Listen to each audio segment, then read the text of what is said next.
मित्रों, आज हम बात करेंगे एक रहस्यमयी साधना के बारे में।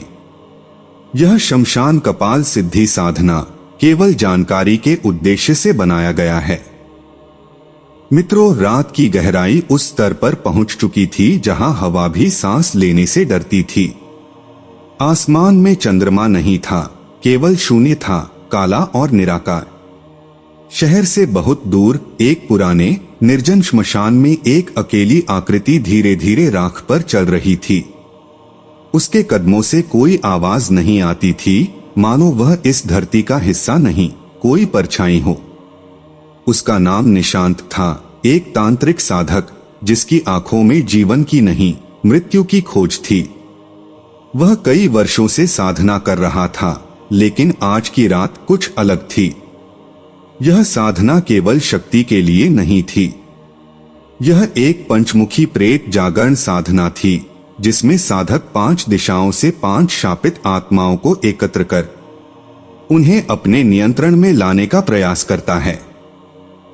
श्मशान के बीचों बीच पहुंचकर निशांत ने एक काले कपड़े को जमीन पर बिछाया।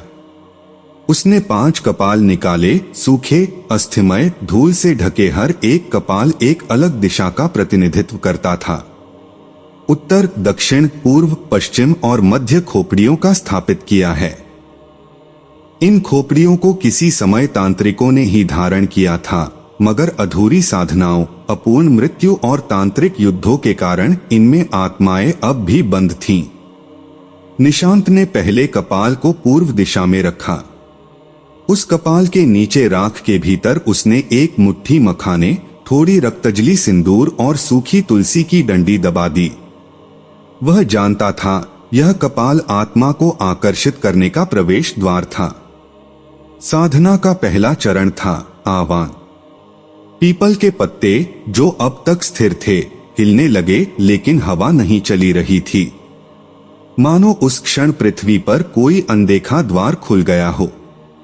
वह द्वार जो जीवन और मृत्यु के बीच नहीं, चेतना और विकृति के बीच था।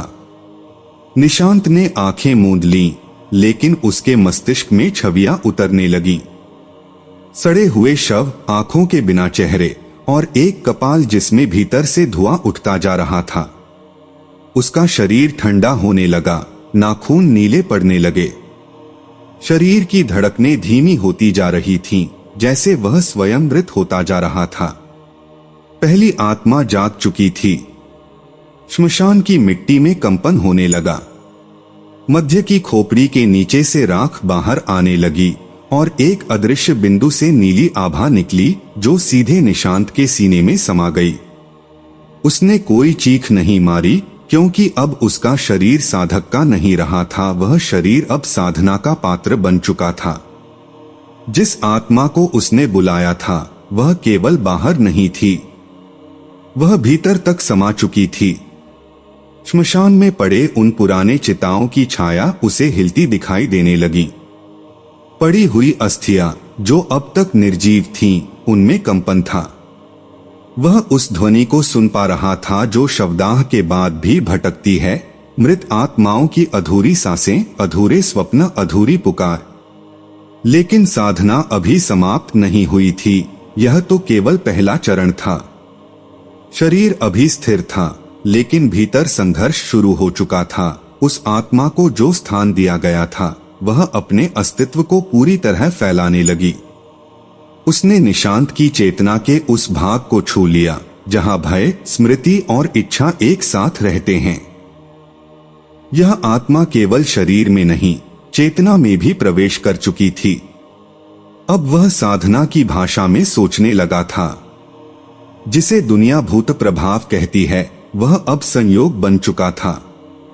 शरीर से बाहर कुछ नहीं दिखता था, केवल एक साधक बैठा था, आंखें मूंदे। लेकिन भीतर एक यज्ञ शुरू हो चुका था, एक ऐसा यज्ञ जिसमें आहुति चेतना की थी और अग्नि एक मृत आत्मा की भूख। हवा अब स्थिर थी, लेकिन एक अलग गंध से भर चुकी थी, पुराने चंदन और जलती हुई हड्डियों की मिलीजुली गंध। श्मशान का वातावरण अब तटस्थ नहीं रहा था। यह जमीन अब केवल मृतकों की नहीं थी, यह अब तंत्र का क्षेत्र बन चुका था। पहला कपाल अब जाग चुका था। निशांत ने आंखें खोली पर वे वैसी नहीं थीं जैसी उसने बंद की थीं। अब उन आंखों में एक धूसर रेखा थी जिसे केवल वो देख सकते हैं जो मृत्यु को नहीं मानते बल्कि उसे साधना का द्वार समझते हैं। रात्रि अपने चरम पर पहुंच चुकी थी। श्मशान में जलती हुई चिता की राख अब हवा में नहीं, समय में तैर रही थी। निशांत वहीं बैठा था, ध्यानस्थ, स्थिर, पर भीतर से पूर्णतः परिवर्तित। पहली आत्मा के प्रवेश ने उसके हृदय की गति बदल दी थी। अब उसके शरीर में एक नहीं, दो चेतनाएं थीं, एक मृत और एक जो धीरे धीरे मरणशील हो रही थी। लेकिन यह केवल आरंभ था। साधना का दूसरा कपाल दक्षिण दिशा की ओर स्थित अब सक्रिय होने जा रहा था। यह कपाल उस आत्मा का था जिसे क्रूर दृष्टि कहा गया था। एक ऐसा प्राणी जिसने मृत्यु को नहीं देखा बल्कि उसे जीते जी भीतर समेट लिया था। उसकी आंखें शरीर से नहीं देखती थीं, बल्कि अन्य आत्माओं की स्मृतियों को भेद देती थीं। निशांत ने इस कपाल के नीचे राख, आंवले के सूखे पत्ते और चमेली की अधजली माला रखी थी।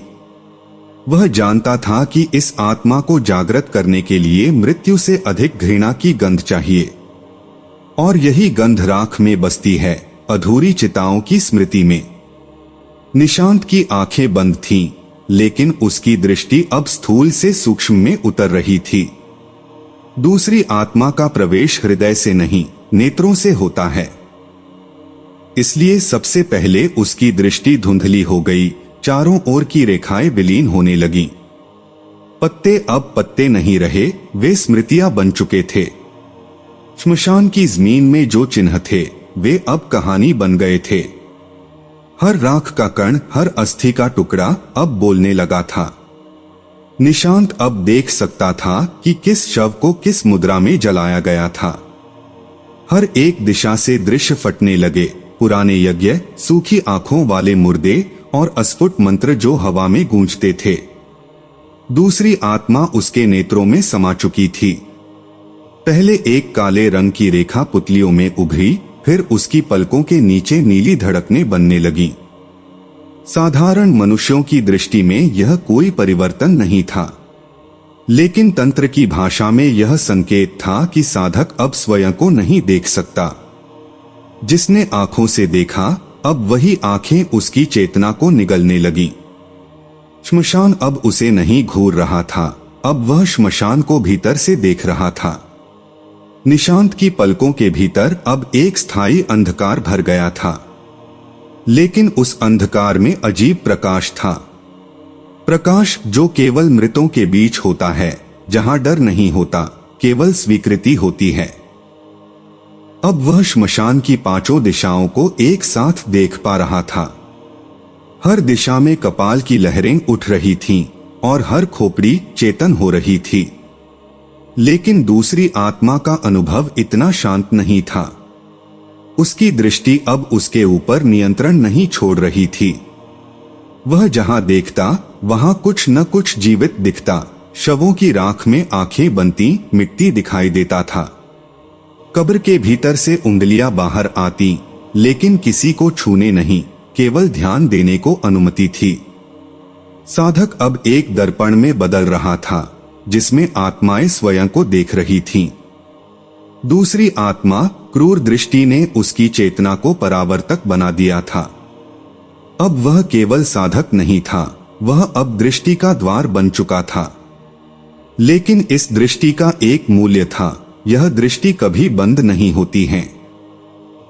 आंखें बंद करो तो भी दृश्य चलता है, सोने जाओ तो भी छवियां आती हैं। सपने अब उसके नहीं रहे, अब सपने केवल श्मशान के थे। साधना अब अपने दूसरे चरण में प्रवेश कर चुकी थी। साधक की चेतना का दूसरा हिस्सा अब उसका नहीं रहा। साधना की तीसरी रात्रि, जहां आत्मा का आवरण गिरता है। रात्रि का तीसरा प्रहर, जंगल में एक पुराना जला हुआ पेड़ अब वही साधना का केंद्र था। यह कोई सामान्य स्थान नहीं था, बल्कि वह था जिसे अघोर निर्जन कहते हैं, जहां साधना करने पर आत्मा पर मृत्यु की छाया स्थायी रूप से छप जाती है। पंचमुखी प्रेत साधना का तीसरा चरण यहाँ प्रारंभ हुआ। साधक ने तीसरे मुख की साधना का मंत्र उच्चारित करते ही देखा, उसकी सामने की जमीन दरकने लगी। ना वह स्वप्न था, ना भ्रम, यह अधर प्रेत मुख था, वह मुख जो मूक था, मगर जिसमें मृत्यु की भाषा गूंजती है। यह मुख न बोलेगा, न सुनाई देगा, पर उसकी उपस्थिति आपके चेतना कक्ष में मृत्यु की छाया भर देती है। जो लोग इस चरण तक पहुंचते हैं, उनमें जीवन और मृत्यु की दूरी मिट जाती है। मंत्र इस प्रकार है। क्ली क्रौ प्रेताधर मुखाय कालस्वरूपाय स्वाहा।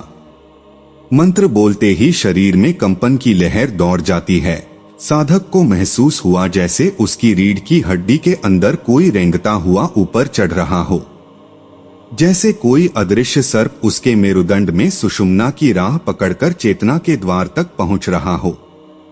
चारों ओर धुआं, पर बिना आग के हवा चल रही थी, लेकिन पत्ते हिल नहीं रहे थे।